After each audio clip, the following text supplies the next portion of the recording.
Welcome to the secondary principles discussion with FI Connects. We are absolutely thrilled to have you with us today. If you are returning from our discussion last week, welcome back. We hope that last week's session proved to be beneficial, that it helps set you on a path to really starting to discover new ways of supporting your teachers back in their virtual classrooms. And for those of you joining us for the first time today, welcome. We are absolutely thrilled to have the support of NCPAPA as we move forward with these discussions. They have been longtime partners of the Friday Institute, wonderful thought partners. And as soon as they heard about the work that we were doing with FI Connect, they jumped in and said, how can we help? So we are also thrilled to have the Executive Director, Shirley Prince, with us today. Shirley, are you out there? Did you want to say a quick hello to the group?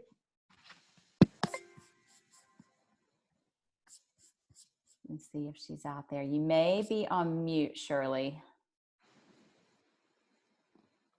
There I go. Oh, there you are. I knew I could see you. Yeah, we knew you were there. Okay.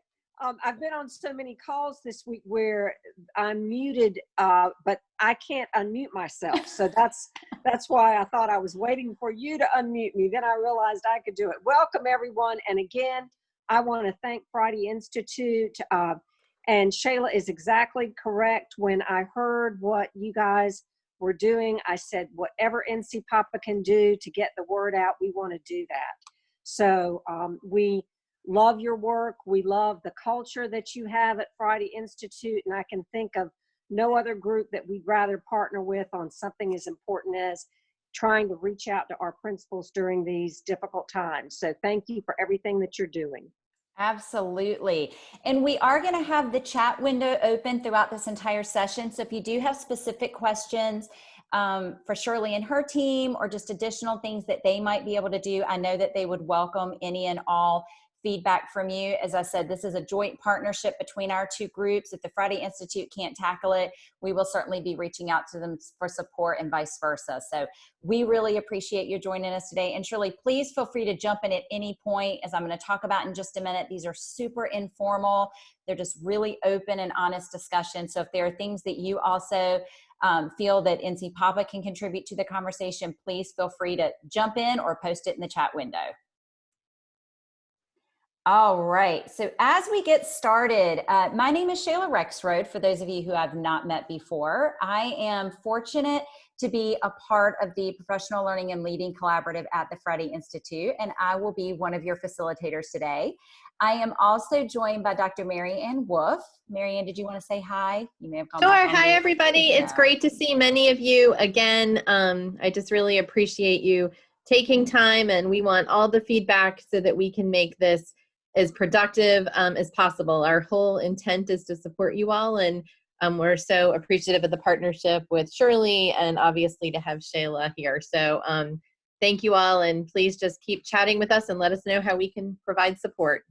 Yes. And our Twitter handles are on there. If you are on Twitter, we would love to have you follow. In addition to these conversations, we're posting as much as we can on each of our Twitter feeds. So we would love to have you follow us and continue to be a part of the conversation following today. If you are not familiar with the Friday Institute, we are located on the NC State campus in Raleigh, North Carolina. We wish that we were coming live from there today, but we unfortunately are not, because much like you, we have been asked to keep our distance. But if you ever get the chance to come and visit us, we would love to have you come. A lot of people ask us, well, what exactly does the Friday Institute do? You know, how do you support the work that's happening at NC State and within the College of Education? And we like to think of the Friday Institute as that space where policy, practice, and research come together. There's lots of us within the building, within different teams, but we are meeting regularly in order to really unpack and understand what are the needs of educators, what are the needs of learners, and what are the needs of our education communities, and how can we best support that. So our team in particular, we focus extensively on the professional learning aspect of K-12, and now we are starting to merge more into some of the community college work. So as soon as this situation emerged, our team jumped into action and started thinking about how can we best support you as administrators back in your buildings, recognizing that this is a new space for you. This is a new space for everyone, but we just hope that our team can bring a little bit of comfort to what's happening, but also help you to start to identify a clear path for what might need to happen in the coming weeks. Oh, looks like my screen is not showing. Just a second, let me see if it's going to load. Oh, there we go. If you would like to access today's slides, I did create a bit.ly. Marianne, if you wouldn't mind also posting that in the chat window, that would be awesome. We will also make it available following the session for anyone that does sign up to receive our emails. But Marianne, just post it in the chat window if you want to select it. But again, it is access to the slides. There are a couple of links to resources and things that will be in there. As I mentioned early on, we are recording this. It will be available hopefully by this afternoon, if not early first thing tomorrow morning on our YouTube channel, which I will share at the end. So you can also go back and review the information if you just want to be able to kick back and fully participate in the discussion today. As I mentioned earlier, when our team first started thinking about what we felt was potentially in your best interest right now, but also what we could bring to the situation, we went round and round with, do we do a webinar? Do we do a discussion? Do we just do an open forum? Where do we want to be right now? And that is where our team kind of landed in these 4 areas of, we want to create something where you feel really comfortable, where it's uncomfortable to be completely vulnerable and say, I have no idea what I'm supposed to be doing, or I have no idea what's going to happen tomorrow, or even 3 or 4 weeks from now. But also to create a space for us to start to have productive dialogue, to start to share resources, to start to recognize that there are a lot of moving parts, that the decisions that are being made right now have a domino effect that are not only impacting our students, they're impacting our families, our communities, the business sector, all the way up to government, the healthcare industry. There's so many different factors that are in play right now. So how can we start to think about how are we being inclusive of all of our audiences, and how are we providing support mechanisms for them along the way? But most importantly, I want to be very transparent in saying we are not the experts in what needs to be happening. We are out there doing research, joining our own webinars, having conversations as a team to try to wrap our heads around how best we can support you. But we also know that you're in the trenches and you are really the ones leading the charge. So we welcome any and all of your feedback. Our goal is to be able to collect all this information and start to get it out there in mass quantities for people not only in North Carolina, but across the United States who are also dealing with this same situation. So if you have not already done so, if you would take a minute to access the chat window, if you're not familiar with Zoom, and I think that was my slide that potentially didn't load, if you are not seeing an option to join the chat, if you kind of move your cursor around in your screen, it should pop up potentially at the top or the bottom of your screen. But we would love for you to come into the chat and share your name, which school you're with or your district.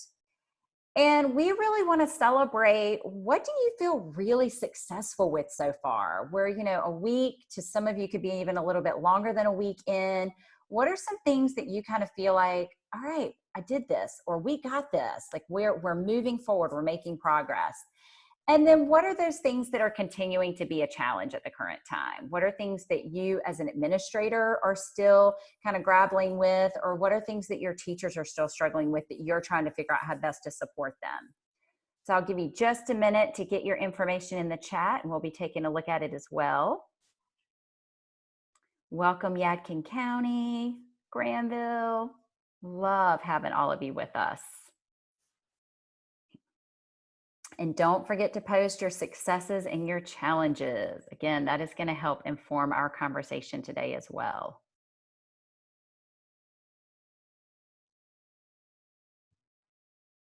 Bertie County, Durham Public Schools, welcome. I know, what a great mix of people from is. across the state. Thank you. And I am, Shayla, trying to capture the challenges in the Great. successes so we can build on those as well.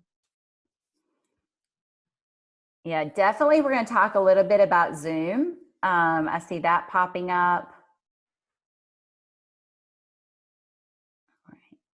I am aware that some districts are starting to pull back a little bit on Zoom because of the privacy aspect of it. They're a little hesitant. So, you know, certainly recognizing that what you thought was going to be your virtual platform for reaching your students may be shifting and changing. So certainly something that we can start to address and think about. Absolutely. Keeping our teachers positive and being patient. Oh, I do see a lot of working on getting devices out, internet access, shifting to teaching in a virtual space. Absolutely. These are great. Please continue to populate these out there. It is our intention to host these for the next coming weeks. So the challenges and the successes that you are placing in the chat will help inform what we might potentially try to tackle in some of our future conversations. So please, even as we go through the discussion, continue as things pop into your head, please feel free to post them out in the chat. All right.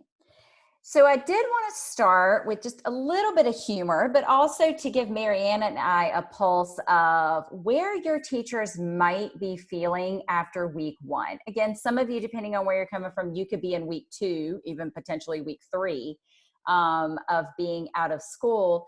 But to date, which emoji do you think best describes how most of your teachers are feeling after week 1? You can just jot a number into the chat window. If it's 1, meaning they are still unbelievably confused with what's happening. 2 is they are just stressed to the max. They are sweating it. They just don't know what's going to happen. 3, they are just frustrated. They're upset. They wish more was happening faster. And 4 could be they've either completely checked out or they are just in a space of zen. They are just going to let what happens, and they are going to take it day by day. Oh, we're seeing a mix. So I am encouraged to see there are not, I don't think I saw any number 1s. If I did, there were only a few, which is promising that we've kind of moved through the initial grieving phase of what in the world is happening? And we are at least starting to see more emotion, which can sometimes be a great thing. It means that they are taking note. They are starting to process and think about things on a little bit of a higher scale, which we know can bring a mix of emotions. And again, I think as educators, you can expect to see this pendulum keep shifting. I think day to day, minute to minute, a teacher can go from 1 to 4 very quickly, or they can go from 2 to 1. I think it's going to be a mixed bag. But again, our focus today is really on your teachers. And what is it that we can continue to do to support them so that they don't feel like they're stuck in any one space, that they do feel like they have the support they need, but that they are feeling connected with what's happening. So thank you so much for sharing. As our team went back and read the feedback from last week's survey, we've also had opportunities to talk to a lot of you via email and on the phone, as well as in other virtual settings. We kind of kept coming back to this idea of the art of communication. And right now, how critical communication is for all of our stakeholders, but most importantly for our teachers.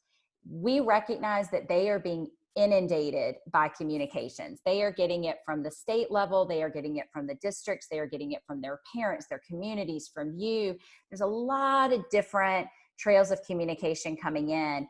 But whenever I think back to my time as an educator, I typically always felt comfort when I heard it from my administrator. I would always kind of hold my breath and wait to hear, well, what is my administrator going to tell me? What guidance is he or she going to provide? So today we thought we would dive a little bit deeper into this idea of the art of communication. And this great quote came up as we were doing research in this area, and it was, "The art of communication is the language of leadership," by James Humes. And really, it is an art form. It's something that, especially in this new space where we're used to seeing our teachers face to face and having that dialogue, dialogue is going to look a little different now. Is it by phone? Is it virtually? Are we going back to old school mail? Are we going to start dropping letters in the mail to people? Lots of different things are changing with how we are going to start communicating with our teachers, but recognizing it's really the language of leadership. And it's really what is going to help them continue to have confidence that this process is going to work, that our students will continue to succeed, and that we will come out of this better, and that there's great learnings to happen. So we wanted to kind of break this into 3 areas that we would love to unpack a little bit further with you today, 3 kind of different discussion topics. And the first one being thinking about how you as an administrator are connecting with each individual teacher. I know I've seen a lot where we're encouraging our teachers to connect with each of their students, really thinking about their social emotional well-being, but also stopping to reflect and think about what are some different ways that we as administrators are connecting with each of our teachers on an individual basis. Also thinking about how are we growing our community of teachers. I think I saw that come up as a challenge. How are we continuing to keep our teachers connected to one another? For those of you who may have joined the chat last week, the director at East Wake Academy, Stephen Gay, he made a really interesting point that for a lot of people in the workforce, they may have had experience working from home or working remotely. But as educators, if they've dedicated their entire career to teaching, they've never been in that space before. They've never been in that sense of isolation from their colleagues. They are so used to knowing that each day they're going to walk into a building and be surrounded by other human beings that are wanting to support the best interests of the students. So what do we do when that changes? How do we help them to still stay connected? And then lastly, how are we still growing as a community? How are we keeping our teachers from maybe dropping into silos by grade bands or by content areas? How are we continuing to bring them together in productive ways so that when this all does resume and we come back to some sense of normalcy, how are we going to take advantage of that? And how are we going to make sure that we continue to move forward? So that brings us to our first overarching question of really thinking about connecting with our individual teachers. So I would like to pose the question, how are you currently staying connected with each individual teacher? And if you are willing to come off of mute and share, we would love to hear from you. But again, if you are more comfortable or you've got some background noise going on, we would love for you to start posting in the chat. What are some of the ways that you are staying connected with each of your individual teachers?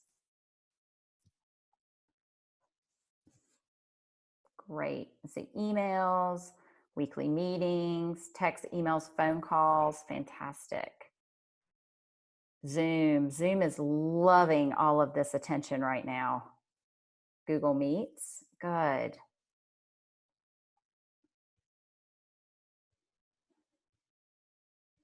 Oh, remind me, yes. Great app that I know a lot of schools utilize to just push out those reminders.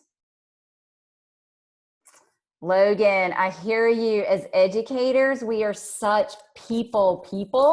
So it's really hard to shift when you are so used to being able to see people face to face. So yes, it's hard for our team. We are all, for the most part, very extroverted people. So this is a big transition for us as well. Oh, collaborative Google Docs and Sheets. I like that. A space where people can post questions, comments. This is fantastic. Thank you. Yes, absolutely. And I will just open it up to the floor if anyone would like to come off of mute. If you're not quite sure how, again, if you just kind of scroll your cursor up by your name or towards the bottom of your screen, you should see a little microphone. It's probably got a red mark over it right now. If you just click on it, it should take you off of mute. Again, no pressure, but if anybody would like to, we would love to hear your voices. Yes, Logan, please steal. That is what this is all about. I probably should have put that on that early screen. This is all about stealing. Oh, sending cards and postcards. As I mentioned earlier, it's going to be an interesting time to see if we kind of revisit some of our less traditional ways of communication, of dropping notes in the mail. and waiting to see what does happen when a teacher goes to their mailbox and they see that personal note. Oh, and I love the postcards to your students. That is fantastic.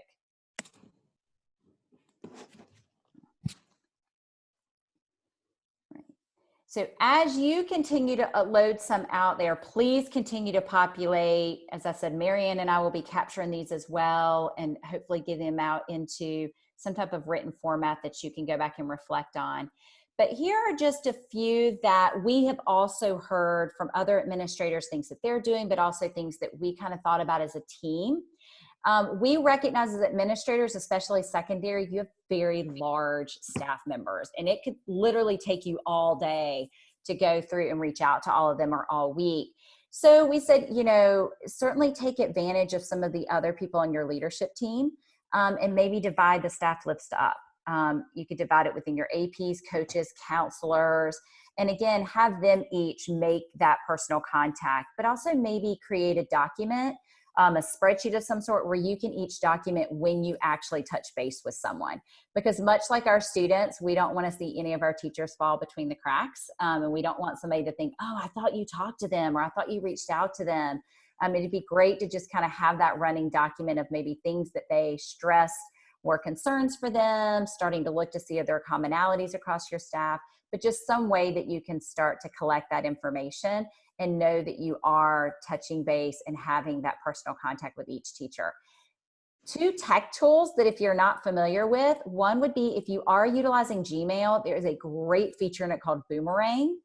It allows you to generate emails and then set up dates and times where they will automatically go out.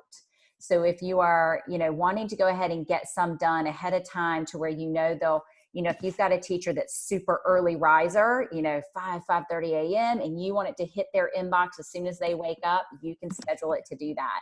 Or if you know that they are a night hawk like myself, but you know you are not going to be awake, you can schedule it to hit their inbox, you know, midnight, 1 a.m.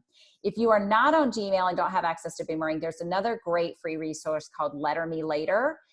It's a website, you just lettermelater.com, but it also allows you to kind of set up those emails in advance. Oh, and great, Marianne just dropped the links for Boomerang. It is super easy. I set it up a couple of months ago for another project I was doing. It was super user-friendly and just a great way to kind of organize and manage your time a little bit better. Another one is, if you're not there yet, maybe starting to offer office hours. Again, recognizing your days may vary depending on the meetings that you need to be in with your district office. But again, you could do that through maybe Doodle Poll, which is something that our team uses a lot, a Google Doc, or even you could set up a new Google Calendar where people can go out and schedule blocks of time. You can certainly, you know, communicate that you're going to do 30-minute blocks, but just for people to know that there is dedicated time when they can get your attention. And maybe just be able to share concerns, questions, and ideas can make a big difference. And the last one we wanted to share was a staff inventory. And I'll be honest, I'll have to go back and look and see who sent it to us.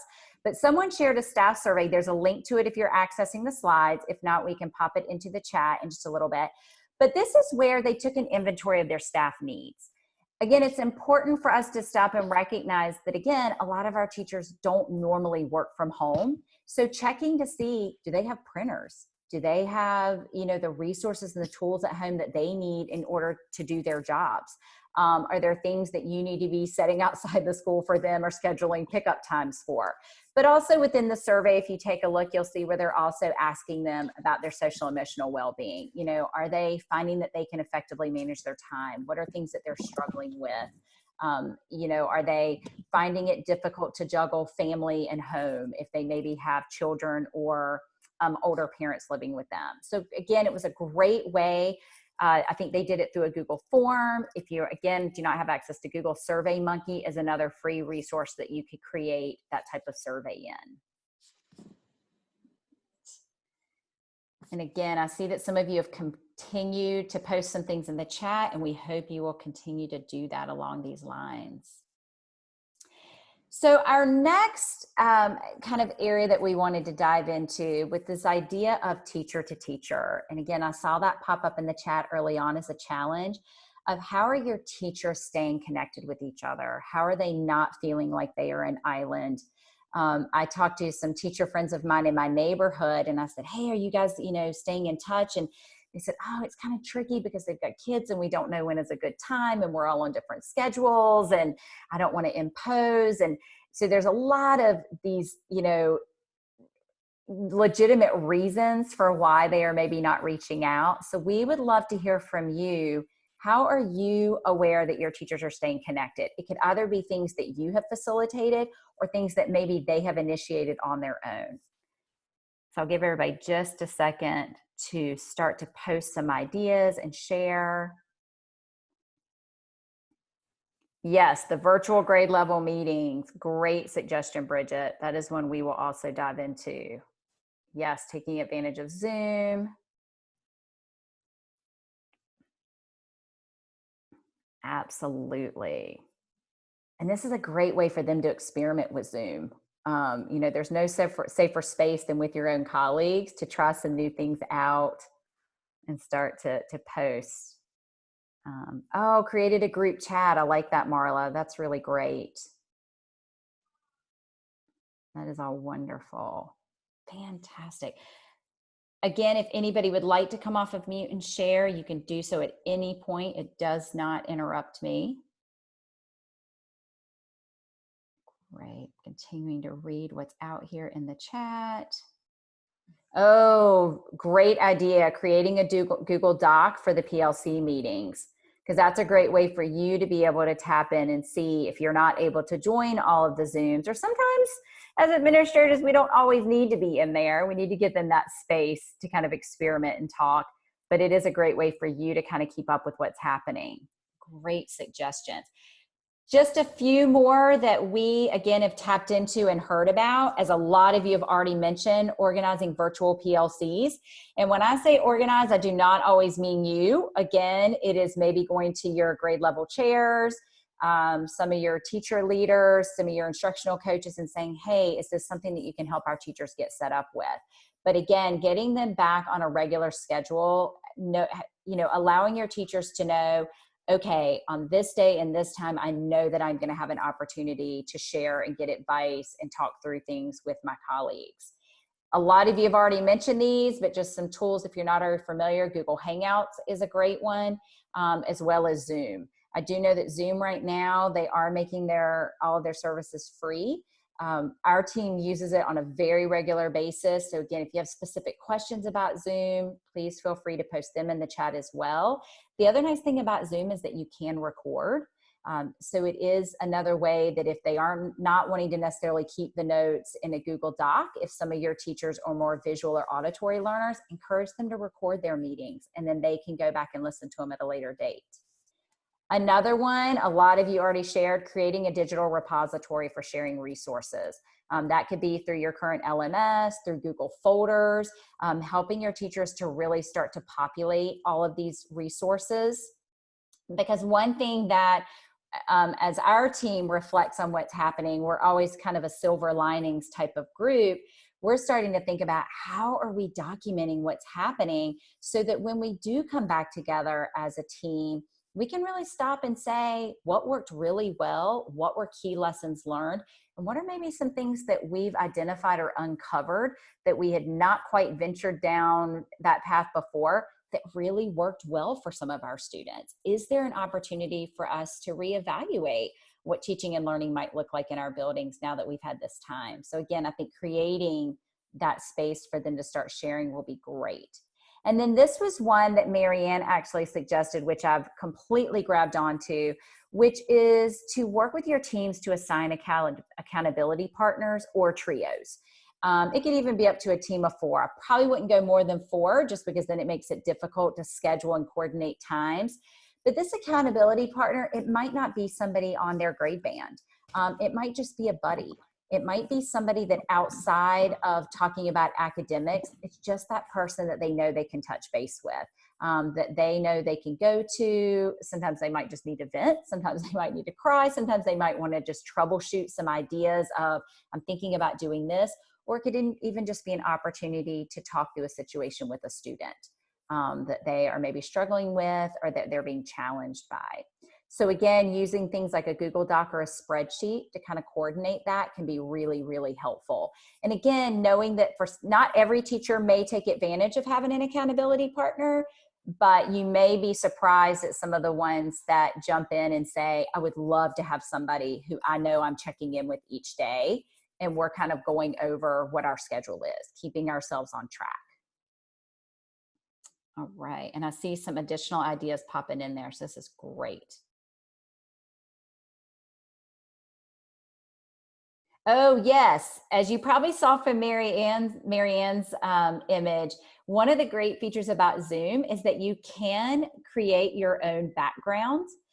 Mary Ann, I think yours is like from one of your trips. It is, yes. It So makes me happy. It makes everybody happy when we see it because it's beautiful and tropical. So it is another great way that if you do have teachers that are concerned about, oh, you're going to see my madness in the background, or my kids are going to be running by, or they just want to bring some joy or a difference to the conversation. If you go down to where your record button or your camera button is located in Zoom, there's a little tiny arrow to the right. If you click on that, I think the option says change your background, and then it'll let you select. I think Zoom has a collection of images, or you can bring in your own background image. So thank you for reminding us of that. That is a great resource in Zoom. It lessens the tension sometimes when you're worried about what people might see behind you. All right. So then we get to this idea of continuing to think about our entire faculty and staff, and recognizing that, yes, once you get these virtual PLCs up and running, you've got your grade bands or your subject area, content areas connecting again. They're starting to move forward with instruction, but they're also missing those opportunities where you normally maybe would have brought them together for an afternoon staff meeting, or you would have had them convene for a quick pep rally or a pep talk, or they would have just been in groups in the hallways, connecting not only about school, but on personal levels, just finding out where everybody is and how everybody's doing. So we wanted to pose this question: how are you supporting your entire faculty and staff? Also remembering that we have personnel like your custodians that again are such an incredible contributor to your entire staff and family. Of how are they also feeling like they're still staying connected? So what are those things that you are doing to still bring your faculty and staff together? Oh, I love the book study. Oh, so you were in the middle of the book study and now you're going to continue it. That is great. This is a wonderful time to start thinking about book studies. Either, people can listen to them or they can read them. Again, so many books now are in digital format. It is a great way. And to maybe create some balance of, one book can be just a fun, non-professional related, but then have another one that is very professional related that can help some folks. Fantastic suggestions popping up there. Yes, definitely continuing to have PLCs with your special area coaches, with your ITFs, your media library specialists, all those people that may normally kind of think of themselves as an outlier because they aren't directly connected with a grade band. They are also people that would really benefit from either joining the virtual PLCs or having their own virtual PLC to start to think about, okay, what are we contributing? What does our role look like in this space right now? Invite assistant principals, yes, to principal Zoom meetings, keeping them connected and in the loop. Just because we are homebound does not mean that we are exempt from different things popping up in our lives that may prevent you as the primary leader from being available. And keeping your assistant principals as informed as possible is not only going to grow them as future leaders, but also put them in a place to be able to support the faculty and staff. Absolutely. Here are just a couple of things that, again, we started to think a little bit about. Again, going back to hosting virtual staff meetings. Again, they may take a little bit of a different form, may not be as long as before, but again, giving that space where they can get on and see everybody's faces or hear people's voices. One school that I know I talked to, they are now hosting an optional virtual happy hour. And it's not always on Fridays. It's not always right at 5 o'clock, but it's, hey, everybody, let's just get on and let's celebrate our successes. Let's just relax and let's just talk. Let's just connect on a different level. I know at the Friday Institute, we are hosting a virtual lunch meetup where people who just want to grab their lunch and from noon to 1 o'clock want to join in on a Zoom and eat lunch with other people at the Friday Institute, we can do that. And again, it's not formal. There's no structure to it. It is, we're just going to talk. We're just going to share about what's happening, share about our families. And again, these are not things that you necessarily have to be on or be there to facilitate. It's just maybe identifying somebody on your staff, maybe one of your people that normally likes to organize these types of social gatherings and saying, hey, would you be willing to set up the Zoom sessions and post them and talk a little bit about what people can expect from these opportunities? Something else that we learned, this was on a district level, but we absolutely can see it kind of trickling down to the school level, is this idea of creating a document where you post all updates versus sending numerous emails. This started, as I mentioned, at the district level, where one district in particular, every department was posting their daily updates in one document. That document was made available to the principals. And within that document, the district teams highlighted what information was to be shared with teachers and what information was more for you as an administrator. And they said it was working great. It was helping to not flood emails. And again, now that students are coming back online, we're going to want to leave our teachers' email inboxes and their time available to respond to the students. So maybe you initiating that document and saying, hey, each morning or as you kick off your day, go to this document. This is where I'm going to post everything that you need to know. But it also serves as a repository for them to go back if they've forgotten something, if they can't find something. But again, like I talked about earlier, it could also just be that running journal of, okay, let's reflect back and see where we started in the beginning and where we've gotten to in the month and a half to 2 months that we've been out of school. And yes, it was. Thank you, Nancy. It was Stanley County that shared the doc from the district. Thank you so much. I was trying to think back to which county, and she says it's still working well. So yes, I could absolutely see this working well at the school level. The last one in this area that I'll share is to create positive student, teacher, and community stories in a document by teams. One tool that we're familiar with that is free is Screencastify.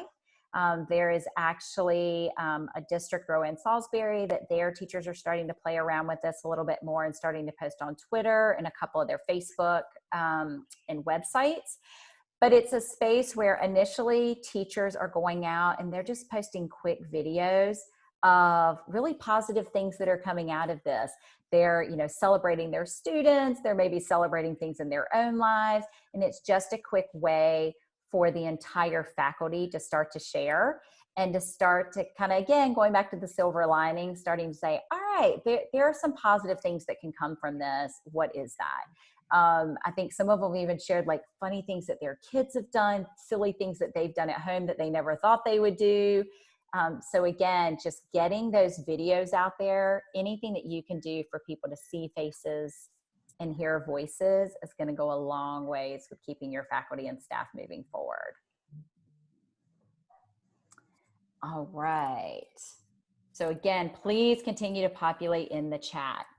So the very last one, I did not introduce this one in the very beginning because we weren't quite sure how our time would go, but it looks like we do have a couple of minutes to kind of dive into this area of also how are we embracing and communicating with our entire school community. So we would love to hear from you. How are you staying connected with your entire school community, with the families and the students? So not necessarily the individual students, but them collectively as a unit, as a group. How are you staying connected? So we'll give you just a minute or two to pop that into the chat.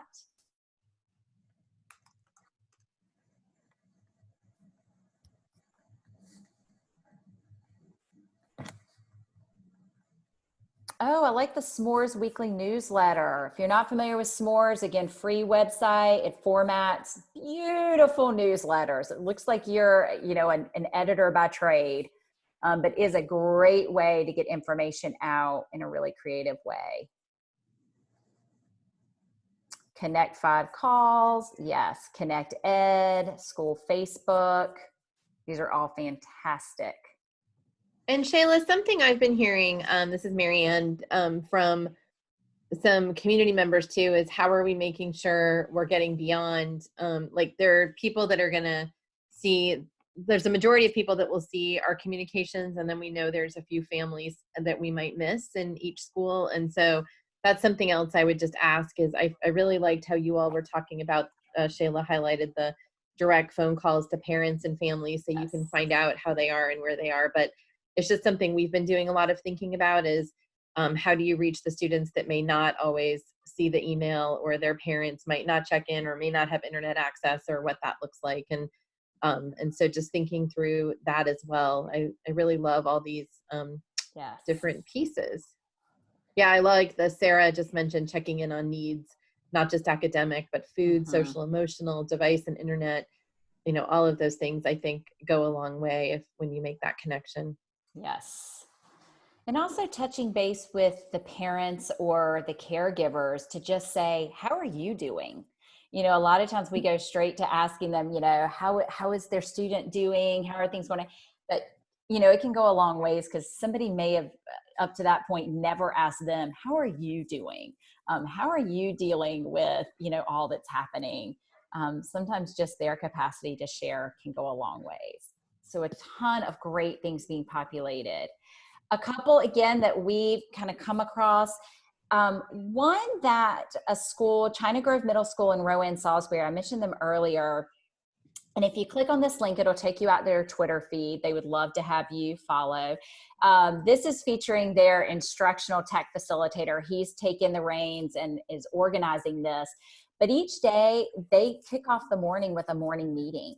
So they go through their normal routine live for the students, but then they also post the recordings if you have some students that didn't quite make it up on time. But they're starting to try to create and facilitate that schedule and routine for the student. So if you watch it, it's fantastic. They still do the Pledge of Allegiance. They do the moment of silence. They make announcements. The biggest thing is they are still celebrating birthdays. Everything that they would normally do that some students really look forward to. It's just another great way because it's something that the parents can also jump in and be a part of, something that maybe they've never gotten to be a part of before. But it is just a great resource. Again, he is utilizing, we reached out to him to find out, he is using Camtasia in order to piece together all the recordings. So you'll see like different people are doing different parts and then he's bringing it all together.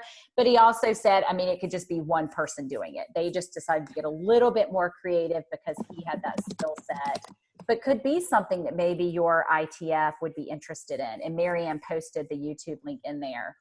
Another would be, weekly parent updates. I know for myself as a parent, I was fortunate enough to join a town hall meeting with my girl's principal last night. He kind of hosted a meeting he's doing them by grade level. So I was able to get on a Zoom session and he just kind of talked a little bit about, there's all this information that's been coming from the district and all this information that's been coming from the state, but he connected it back to our school. I felt like he was bringing it down to what does it mean specifically for my child? What does it mean for the community that we service? So he kind of pieced together some of the moving parts for a lot of the parents. And you could see a lot of the parents, their anxiety and their stress started to come down a little bit. Again, he utilized the chat window for them to post questions, comments, ideas. It was amazing some of the things that the parents were talking about that they were doing at home just to try to get their student back on a schedule or to keep them moving forward. The other thing, if you do have access to translators, I also put in there Google Translate is a free resource. I use it regularly. Things that maybe you are publishing out, if you do have someone who's willing to maybe publish them in various languages, again, recognizing we do have a large emerging bilingual population across the state. Anything that you can do to also keep them connected would be great.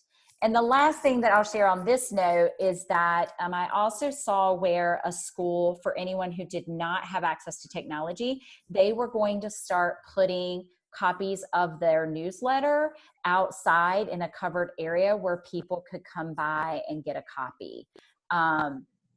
Just so, again, they didn't feel like they were staying completely disconnected if they didn't currently have internet or the bandwidth, that they could come by and actually get a paper copy of the newsletter. And in some situations, they're providing them at the food distribution sites where people can pick up their their students' school newsletter. And then the very last one, which is another great one, is letting your students share. You have a wealth of talent within your middle and high schools. Take advantage of it. Maybe ask students to start documenting a day in the life of themselves. You can do things like Flipgrid. I love Flipgrid because you can set a time limit. So you can say, all right, I've opened up this Flipgrid. Every student has a minute and a half, and we just want you to go out and talk about, what does your day look like? What are you up to? How are you structuring yourself? What are some ways that you are keeping yourself on track with your school stuff? And then maybe you can share a few of those each day or each week, either in a virtual setting, or you can just give a shout out during your morning meetings. Here is another link to Chino Valley USD. Their students have been practicing all year for a choir performance, and they were so disappointed when it had to be canceled. And so they did a virtual choir performance. And again, you'll see they were extremely creative in how each of the students got online through Zoom. They did some, practice routines with their choir director, and then they went live and they actually performed their choir performance. And it's great to sit and watch. So again, just thinking a little differently about some of these things that maybe were canceled for some of our students, that for some of our students, that was that thing that was keeping them moving forward with school. It was what they looked forward to most. What are some ways that we can still continue to elevate our students and give them that space to share with the community, that, they too will persevere and they will come out of this ahead in the end. All right, so as we wrap up, and again, please, please, please continue to populate in the chat. This is also a great time if anybody does want to come off of mute and comment or provide additional feedback on anything that we've talked about. But yes. Oh, Shayla, I was just going to ask, because several of the biggest challenges people mentioned at the beginning, I had just jotted them down, were like they related very closely with keeping community together, keeping teachers positive, all of those really important aspects that I think we came up and shared a lot of great recommendations around that. But something I would love just to bring up in case people have other solutions were these ideas around helping people understand their roles when they're remote. So I know one of our assistant principals mentioned that, and I think there's several people in a school that are perhaps shifting their role now that they are remote. So that's one topic. And then also this idea about device and internet access. I have had a chance to hear from some districts where they've taken the time when they had some school devices to add the filtering, get them ready where they could be distributed, and then using school buses to distribute the school devices. So before it wasn't a one-to-one approach, but they've taken carts or other things. Also, some districts, if they have the capacity, have been able to purchase some hotspots, some other pieces like that. So I know that varies widely, but a lot of you do have devices in schools that maybe our students that don't have connection could use. And similarly, Spectrum, I know we shared last week, is offering 60 days, but it's not just Spectrum either. So that all kind of is the underlying, I think, of a lot of these great communication strategies we talked about. And so I just wanted to mention those in particular, but also pause in case anybody else on the call, since we have a couple minutes, not a lot, but a couple minutes, had some other recommendations of, and then some people are still doing park the bus with the Wi-Fi access, on or hotspot access on buses in rural areas where people can come close, but not too close. So I just wanted to mention a few of those things because I thought they tied in really nicely with what you've shared too. Absolutely. So yes, if anybody else has other suggestions or ways that your school or district is addressing some of these issues, we would love, again, on our last discussion, some people thought, I thought everybody knew about Spectrum. And there were a lot of people that went, no, how do we get this information? So again, just keeping ourselves connected and abreast to everything that's available. And again, we're in a creative space right now. We're thinking very differently about access, about what teaching and learning looks like. So I think any and all suggestions are up for investigation to see what can happen. So fantastic. If you would take just a minute, we did want to give you a second to reflect and think about, based on our discussion and the experiences in your school, for you to be and to feel successful in these uncertain times, I need to be. And what is one word that you would say about yourself right now, given what we've kind of learned and experienced over the past week to 2 weeks? What is that one word that would help to keep you focused between now and our next session on making progress and continuing to move forward? So I'll give everybody just a second to post their words. Love it. Modeling, yes. Flexible. Holy cow, Kim, we have to be more flexible than we've ever been. Lisa, yes, a leader. Our teachers are looking to us to be that leader. Adaptive, love it. Engaged, yes, it's a very easy time to get wrapped up in just being behind our computers and plugging along and answering emails and doing things, but what are we doing to keep ourselves actively engaged in what's happening with our teachers and our students? Ooh, I love it, Nancy, a sponge. Yes, absorb, absorb, absorb. Take, take, take, reproduce, and then I would encourage you to share, share, share back out. We are all in a great space to learn right now. Supportive, diligent, absolutely. Thoughtful. These are great words. And again, if you're not familiar with the book, there's actually a book called One Word, and it really talks a lot about how important it is to certainly set goals, but sometimes just having that one word that maybe you put on a sticky note and you post it by your computer, or you put it up on a wall, or you put it by your bedstand so that when you wake up in the morning, it's that first thing that you see that kind of helps you set your intention for the day. It helps you to remember, okay, this is what I need to focus on in spite of everything else that's going to be fired your way during the day. What is that one word that you can keep coming back to that'll also help you to maintain focus and to know that you're doing the right thing for your school community and your school family? So love the words. Thank you for sharing. We did want to make you aware of some of the massive online courses, otherwise known as MOOC Eds, that the Friday Institute does currently have open. In light of what's happened, we have opened additional courses, as you can see, that were previously not scheduled to open until maybe the summer or the fall. These are a great resource for your teachers, for you as well. I know several of them are continuing to look for professional learning opportunities. One that I know has had tremendous attention over the past couple of months has been our social and emotional learning MOOC. It really allows teachers to take a deeper dive into the 5 areas of CASEL and really start to explore and think about what role social emotional learning can play in their classrooms and within their teaching space. And I think now more than ever, our students are in need of that support. But there are also, as you can see, a wealth of other great MOOCs that are currently open. If you have any questions about any of them, please let us know. And the best part about MOOCs, they are absolutely free. So we would encourage you to go out, check them out. Again, if you have any questions, or if you have a group of teachers that are really interested in maybe doing this as a study together, but they're not sure how to get started, please do not hesitate to reach out to any of us, myself, Marianne, anyway, and we are happy to get somebody connected with them to help coach them and help get them started. There are also within each of the units facilitator guides. So if you do have somebody who steps up and says, well, I'm happy to facilitate this discussion and this work, but I'm not really sure what I'm doing, those are available as well. So fantastic. All right.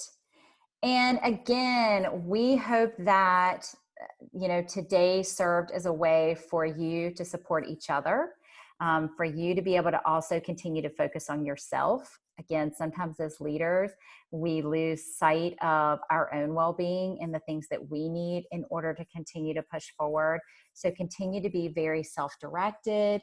That can be a really difficult space for a lot of your teachers right now, of them trying to figure out, where am I going? What am I supposed to be doing right now? So again, reminding them of the importance of setting those goals.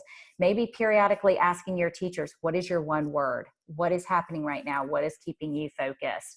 But also the power of multiple voices. Again, as we saw today, just your willingness to jump on for an hour and share ideas and resources has been so beneficial for a lot of people, and we hope for all of you. But it's also helped us as an organization to continue to think about things that we can share out as people reach out to us.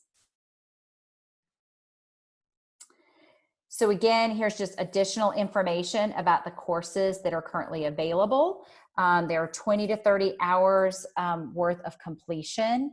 They are encouraged to be self-directed goal setting, but again, they can be done as a group if you just have a group of teachers that want to jump in and use the time. And they are able to earn a certificate to submit for credit towards recertification. So we also know that that's a pressing concern for some teachers who have been reaching out to us to say, I have to document my time, or I still have renewal credits that I was expecting to get. I know a lot of conferences have been canceled as a result of the coronavirus, so they are really looking for opportunities to continue to grow professionally. So we would encourage you to share this link with them, as well as reach out to us for additional guidance and support. And last but not least, we would love, love, love your feedback. We would love to hear from you about this week's session, but we would also love to hear, what would you like to continue to take a deeper dive into in our next session? A couple of you did ask, are we going to host this next week? Yes. These will be on Tuesday afternoons at 2 p.m. We are still hosting the grade alike sessions on Wednesdays at 2 o'clock. We decided to shift the administrators to a different day in case you wanted to jump in and also be able to hear from the teachers of what they're sharing and talking about by their grade band. So if you go back out to our website, you will see a link to be able to access those tomorrow. But yes, it is our intention, at least for the next 2 weeks, to host these on Tuesdays at 2 o'clock. Again, we have not decided what our next topic will be. We have some ideas kind of rolling around in our heads, but we would love your feedback as well. Also, when you complete the survey, pay attention to the message after you hit submit, because that is where you will see a link to access a certificate. It's a certificate of attendance. Again, we know a lot of districts are asking personnel to kind of document and keep up with their time. So this is a great way for you to be able to grab those, and your teachers who join the sessions tomorrow, they will also be able to get the certificate. And I believe I lost track of the chat, but Marian, did you put the bit.ly in the chat? I was looking to see. I will. I'll add it. Thank you. Yes, and that way it'll be a direct link. But again, would love, love, love your feedback. As I mentioned early on, all of these sessions are being recorded. So while this one's going on, there is also an elementary session going on. There's a session going on for coaches. As I mentioned, tomorrow we will have all the grade bands. If you miss one, or you want to go back and review, or more importantly, if you want to share with a colleague and say, hey, you should go out and listen to this, they will be posted on our YouTube channel. It's the PLLC. This is a bit.ly to get directly to the channel. The discussions from last week are currently available, and we hope to have all of these available by tomorrow for today, and then tomorrow's will hopefully be out there by Thursday. So keep checking back.